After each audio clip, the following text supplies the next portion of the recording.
लोकसभा चुनाव हैं और हिमाचल में 6 विधानसभा उपचुनाव भी हो रहे हैं। हर कोई प्रचार कर रहा है।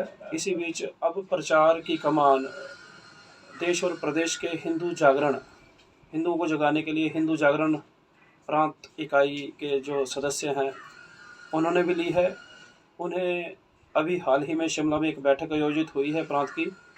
उसमें क्या क्या निर्देश मिले हैं, किस तरह से मतदाता को जगाना है, 100% मतदान हो, किस तरह से लोगों के बीच जाएंगे, तमाम बातों को लेकर आज हमारे साथ मुनीश चौहान जी हैं। मुनीश चौहान जी, आप वर्तमान में हिंदू जागरण में प्रांत कार्यकारिणी के पद पर सदस्य के रूप में सेवाएं दे रहे हैं और लगातार मतदाता जागरूकता को लेकर आगे आए हैं। तो वर्तमान में मेरा पहला सवाल यही है कि क्या हिंदू जागरण किस तरह से हिंदुओं को जगाना है, क्या कहेंगे?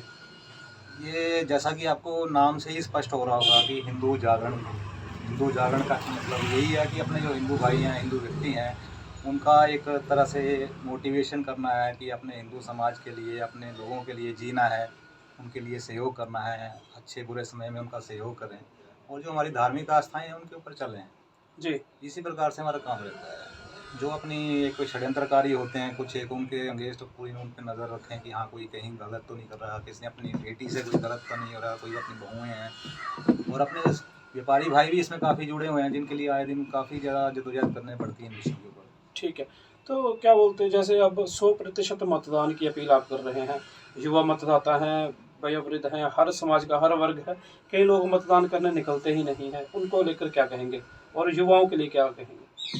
युवाओं के लिए तो मेरे यही है विषय कि ऐसा है कि युवाओं में आजकल पाश्चात्य सभ्यता का ज़्यादा असर दिखाई दे रहा है। उसकी वजह से क्या है कि मतलब उसमें वो ज़्यादा इन चीज़ों को महत्व नहीं दे पाते हैं। कुछ एक अपने कोई पढ़ाई में बिजी हैं, कोई फ़ोन में बिजी हैं, हर एक अपने अपने हिसाब से व्यक्तिगत बिजी है। पर समस्या ये है कि हमारा जो एक भारत देश है, ये लोकतांत्रिक देश है, तो इसमें जितने भी काम होते हैं वो एक पार्टी के नज़रिए से ही काम होते हैं। कोई व्यक्ति विशेष कोई आगे आता है तो किसी पार्टी का ही रहता है जो आगे आके हमारे समाज के लिए, हमारे लोगों के लिए काम करता है, चाहे वो भारत में हो चाहे वो आउट ऑफ भारत हो। तो उनसे यही अपील है कि हाँ नहीं, आप वोट करें, व्यक्तिगत ना होकर सामाजिक होकर वोट करें, अपने लोगों के लिए वोट करें, अपने समाज के लिए वोट करें, ताकि आने वाली आपकी पीढ़ियाँ सुरक्षित रहें। अगर आप सुरक्षित रहे, आपकी पीढ़ियाँ सुरक्षित रहेंगी, आपका धर्म भी सुरक्षित रहेगा और आपका समाज भी सुरक्षित रहेगा। जैसे अब लगातार 10 साल से केंद्र में भारतीय जनता पार्टी की सरकार है। कई ऐसे चीज़ें सामने आई हैं, बात राम मंदिर की हो, धारा 370 की हटाने की हो, आने वाले समय में अगर देखा जाए तो मथुरा वृंदावन का मंदिर है, सोमनाथ मंदिर है, वो बनने के लिए आवाज़ उठ रही है। इसको लेकर क्या कहते हैं और जो अभी तक जो फैसले हुए हैं आपकी नज़र में किस तरह से हैं? देखिए, बात ऐसा है कि भारत देश एक सनातनी देश है और सनातनी भूमि है। यहाँ पर सनातन के प्रति जितना लोगों में एक भाव है, ये इकलौता सिर्फ एक भारत ऐसा देश है जहाँ पर ये भाव है लोगों में। बाकी पूरे विश्व में चले जाइए आपको कहीं नहीं मिलेगा। दूसरा क्या है कि जो ये एक अपनी बाहरी आक्रमणकारी होते हैं, जो बाहरी अपने जितने भी लोगों ने आज तक यहाँ पे राज किया है, उनकी वजह से जितना भी हमारे धर्म के ऊपर आघात हुए हैं, हमारे लोगों के ऊपर आघात हुए हैं, किसी को धर्म परिवर्तन करने में उन्होंने पुशअप दिया है कि नहीं आप धर्म परिवर्तन करिए, हमारे मंदिरों को तोड़ा है ना। तो ये चीज़ें जो हैं हमारी अपनी हैं, हम अपने घर में रहकर अपनी चीज़ के ऊपर पूरी हक से बोल सकते हैं। और अगर यहाँ से यहाँ भारत में ही अगर हिंदू घटित हो गया तो कहाँ जाएगा? पूरे विश्व में कोई ऐसा स्थान नहीं है जहाँ ये जाके रह सकता है।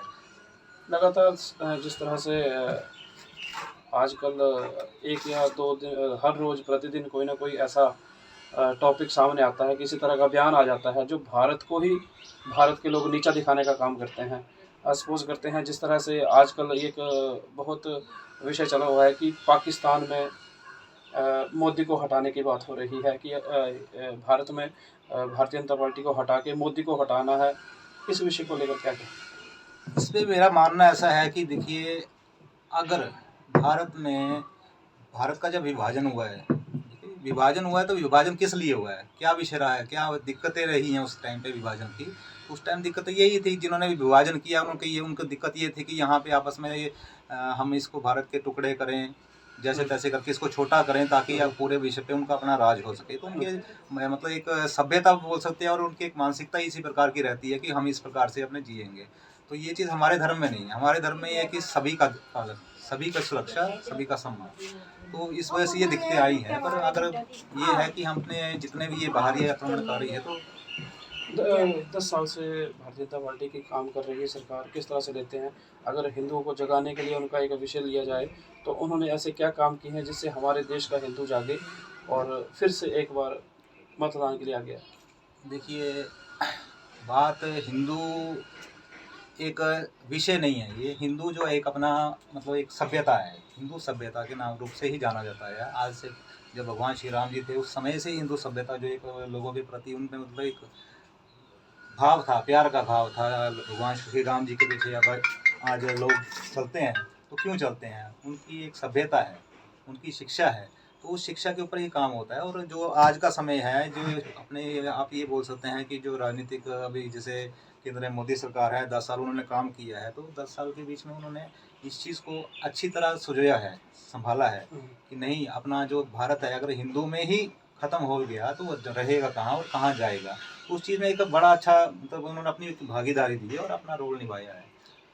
प्रधानमंत्री नरेंद्र मोदी लगातार रैलियां कर रहे हैं, लगातार 10 साल से केंद्र में हैं, उसके बावजूद उन्हें फिर से हिंदुओं को जगाने के लिए आगे आना पड़ रहा है। क्या 10 साल में इन्होंने ऐसा कुछ नहीं कि लोग खुद जागरूक हों और खुद आगे आएँ देश को बचाने के लिए?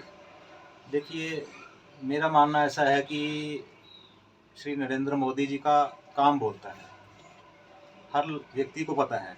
और जो सेकुलर बन के जी रहे हैं या अपने व्यक्तिगत रूप से अपने व्यक्तिगत मतलब के लिए जी रहे हैं, तो उनका वो इस प्रकार के दुष्प्रचार भी करते हैं कि ये ऐसे हो रहा है, यहाँ ऐसा हो रहा है, वैसा हो रहा है। तो उससे कोई फ़र्क नहीं पड़ता है। हमें ये फ़र्क पड़ता है अपनी सभ्यता से, अपने समाज से। हमारे समाज के लोग अगर जीवित रहेंगे और यहाँ पे भारत में उनको संरक्षण यहाँ नहीं मिलेगा तो कहाँ मिलेगा?